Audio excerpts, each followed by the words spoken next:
1, 2, Patient here. Female. Oh shit, I got some blood going. Oh, he's wearing it too. You're in the bay. Once you get over to the bed, we'll give you the story. Everything's going to happen super fast. Welcome to the emergency room. I lost the pulse. Let's start with 300 please. I'll keep your heart again. Pulse check. No pulse. no more pulse. Yeah. Here, what do the ECMO people say? And her blood pressure is off the property. 45 minutes of CPR and no return of circulation. Okay. You know, usually when we talk about a medical diagnosis, there's this expectation of precision.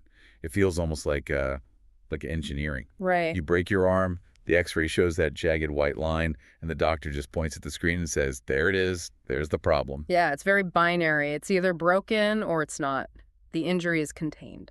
But then you step into the world of severe burn injuries, and suddenly that x-ray machine is entirely useless. I mean, we aren't just looking at a skin problem here. Not at all. We are looking at a catastrophic failure of the body's entire infrastructure. It's like a massive concrete dam collapsing, and the floodwaters are just rushing into every single organ system at once. That is exactly how an intensive care nurse, or really any intensivist, has to view it. It is the absolute definition of a systemic crisis. Because the skin isn't just a wrapper. Right. It's our armor. It's our thermostat. It's our fluid barrier. So when it's destroyed on a large scale, say, over 20% of the body, the entire physiological map has to be redrawn in real time. And today we're doing a deep dive into the critical care framework used by elite ICU teams to manage this exact crisis. Yeah. We want to equip you with that intensivist mindset. Exactly. We are aggressively applying the 80-20 rule today. We're cutting through the noise to focus strictly on the clinical understanding, the rapid bedside decisions, and the exam priorities that actually save lives. Because in critical care, getting lost in those superficial details, it can be fatal. You need to know exactly what is going to kill your patient first. Right. What requires immediate action. Yeah, and how to anticipate the deterioration before the monitors even start alarming. So let's jump right into the moment of injury. The patient arrives, and we are immediately in what's known as the emergent phase. The first 72 hours. Right. And intuitively, you'd think the burn itself is the immediate threat, but the clinical reality is that the actual tissue damage kind of takes a back seat. It really does. In this 80-20 overview of the emergent phase, the absolute must-know facts are that airway collapse and burn shock are the primary killers. So let's talk pathophysiology. Because burn shock is, well, it's completely terrifying. It is. So the trigger is the major burn, right? But that extreme thermal injury causes a massive, immediate increase in capillary permeability all over the body. So if we think of our blood vessels as normally sealed pipes, a major burn suddenly turns them into, like, highly porous soaker hoses. That's a great way to put it. All the fluid that is supposed to be inside your intravascular space, the water, the sodium, plasma proteins like albumin, it all rapidly shifts out of the blood vessel. It just leaks into the surrounding tissue. Exactly. In medicine, we call this third spacing. Okay, so the actual volume of fluid in the bloodstream plummets. But the red blood cells themselves, they're too big to leak out, right? Right, they are left behind. I imagine that turns the blood into absolute sludge. That has to put a massive strain on the heart. It does. The blood becomes incredibly thick and viscous. So early on, a patient's hematocrit lab will actually look falsely high. Oh, simply because the blood is so hemoconcentrated. Exactly. So you have decreased blood volume combined with increased viscosity.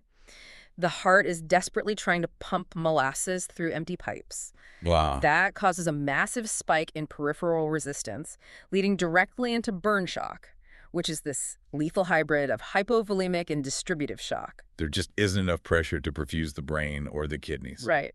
And while all this fluid is leaking out, the damaged cells at the burn site are literally bursting open. And when cells rupture, they dump massive amounts of potassium right into the bloodstream. Yes. Hyperkalemia, which is a perfect recipe for a lethal cardiac arrhythmia. So when you are standing at the bedside, your ADPIE assessment has to be completely prioritized. You don't start by treating the burn. You start by securing the airway. Always. You are hunting for early signs of an inhalation injury because the heat and smoke can cause the airway to swell shut in a matter of minutes. We're talking about singed facial hair, carbonaceous or sooty sputum. Increasing hoarseness when they speak. And you have to pay extremely close attention to their neurological status. Right. Absolutely. If a burn patient comes in unconscious or confused or wildly agitated, do not just assume it is the extreme pain. Or the psychological trauma. Right. Until proven otherwise, altered mental status is hypoxia.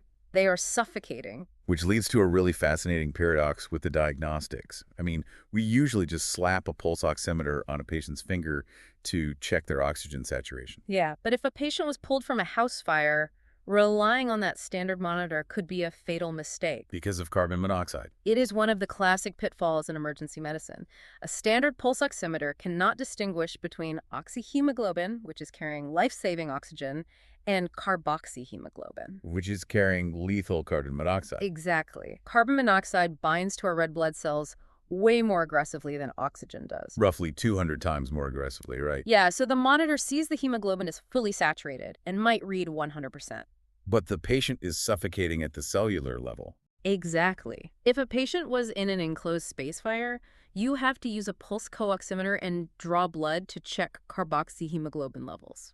So for your priority nursing actions, first, you immediately apply 100% humidified oxygen via non-rebreather. Right.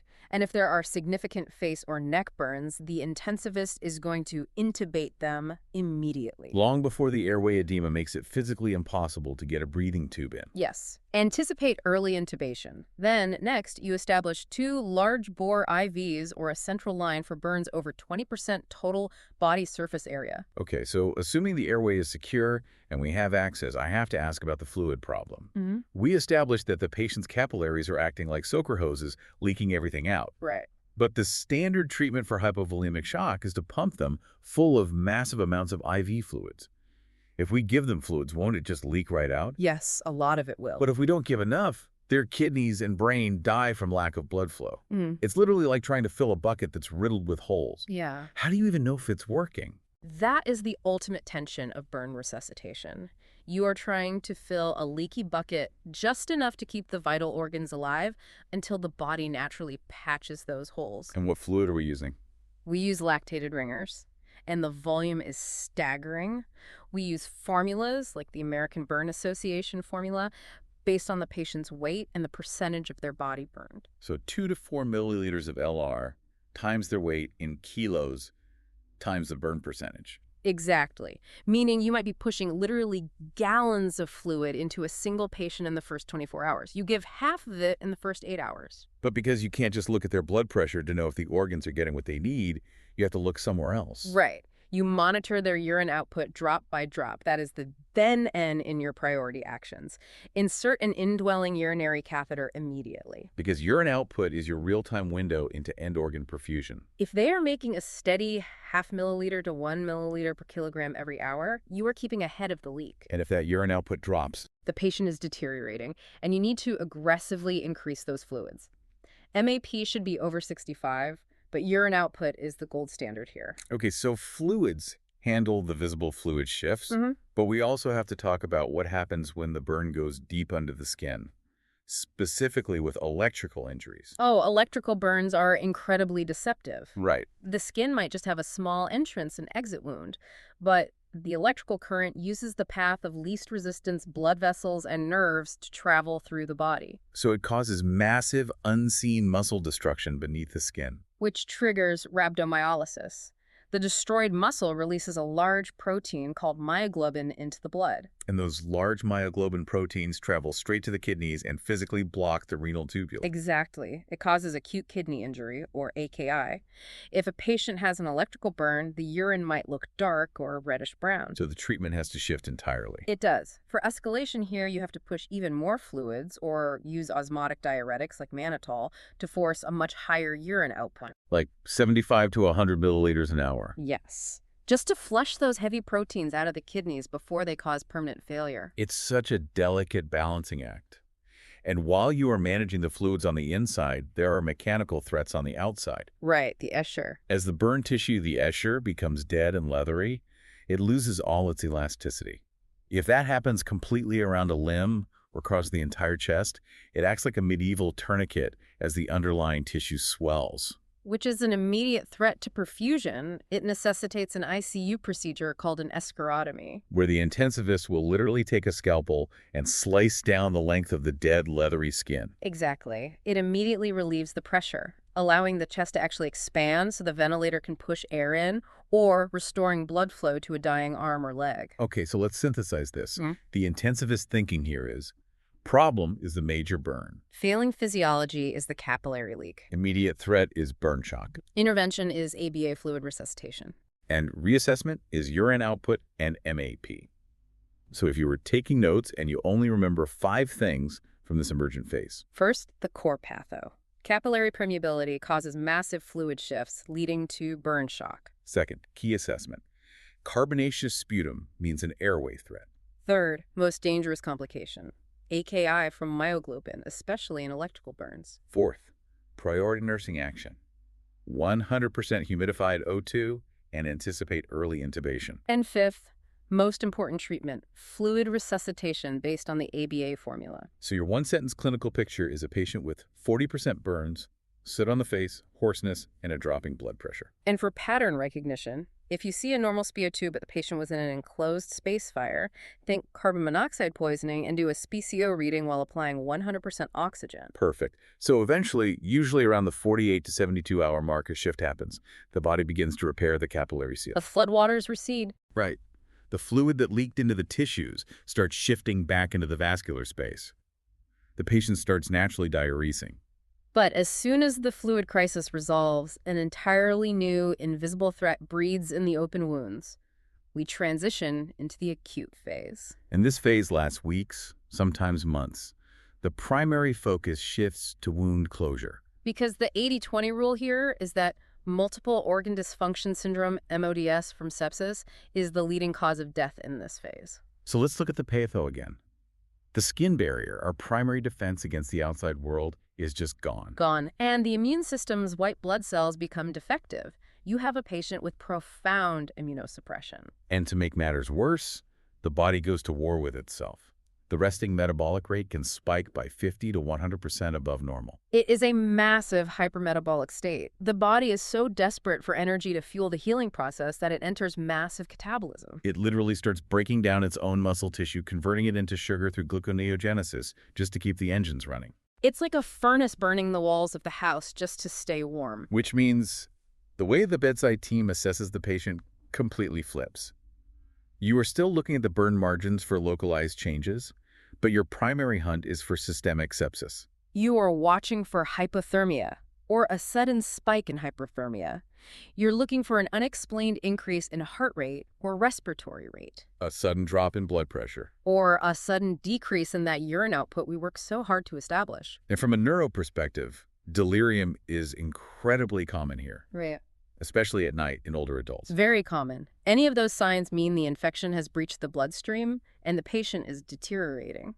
I want to pause on how wildly the internal chemistry swings here, because it sounds like the bedside nurse essentially has to fly the plane backwards. Yeah, that's a good way to describe it. I mean, in the first phase, they had hyperkalemia because dying cells were exploding potassium into the blood. Now, in this acute phase, the patient is weeping potassium out through the open wounds. Leading to severe hypokalemia. You reverse the dashboard completely. And they were dry before, but now they might get dilutional hyponatremia if they are drinking too much free water without electrolytes. Exactly. The body's equilibrium is just completely shattered. You have to monitor those electrolytes constantly.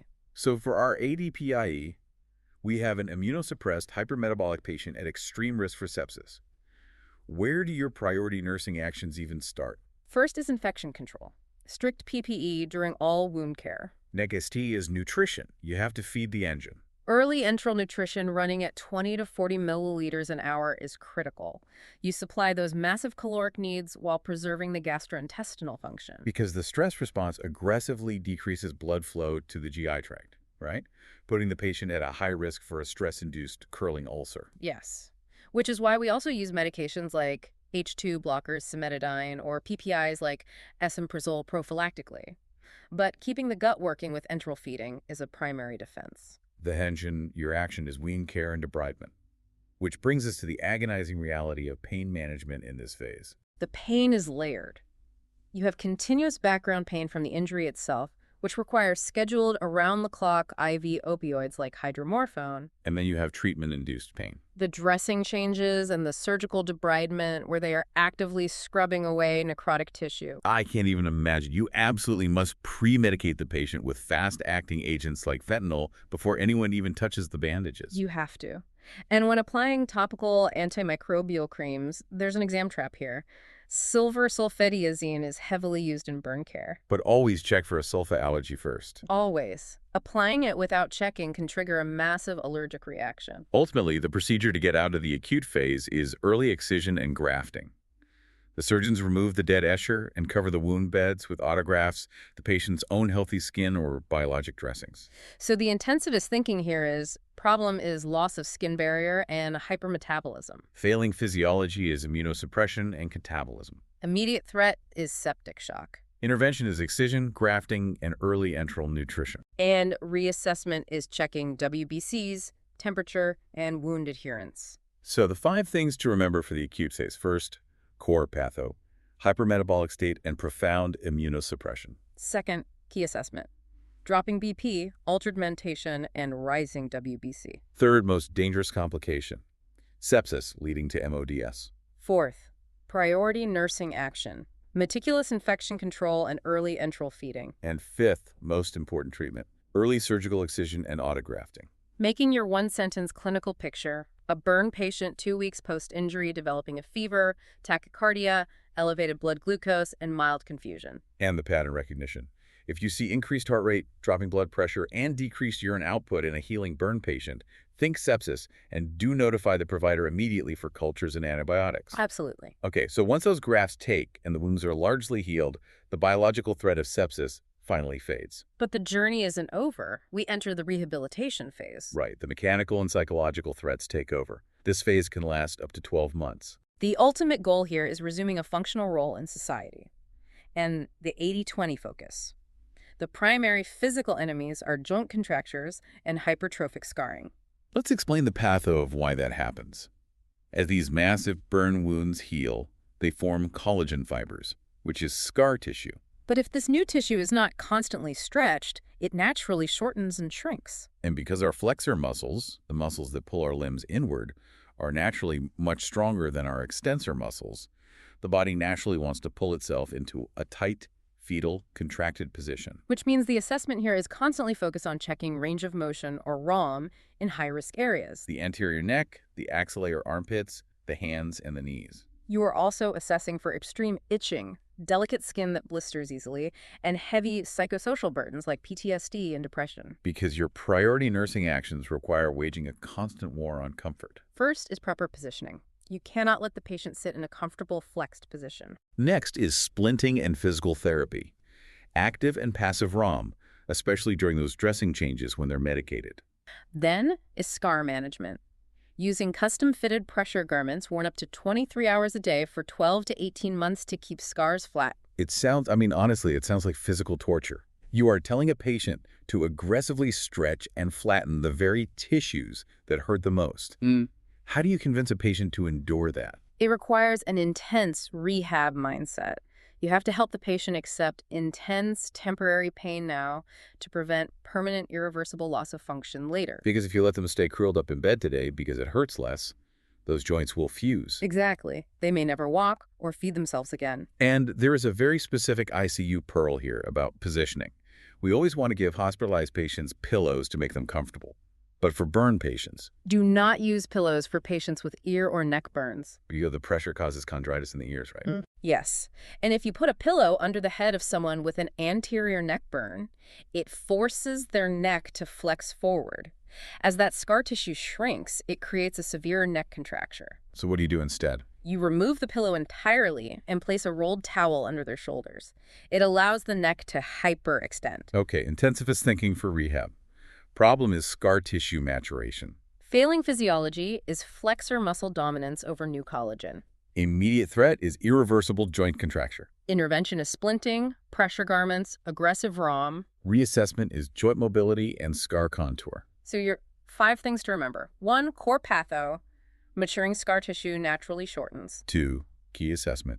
Decreased range of motion in joints. 3, most dangerous complication. permanent joint contractures. 4. Priority nursing action. Yeah. Splinting and preventing flex positioning. 5. Most important treatment. Pressure garments for 23 hours a day and PTOT. The one-sentence clinical picture. A recovering patient with grafted arms who is resisting extension exercises because the tight skin feels severely itchy and painful. And pattern recognition. If you see a patient with a fresh anterior neck burn resting their head on a pillow, think impending neck contracture and do remove the pillow immediately, replacing it with a rolled towel under the shoulders. It is just a staggering physiological chess match from day one.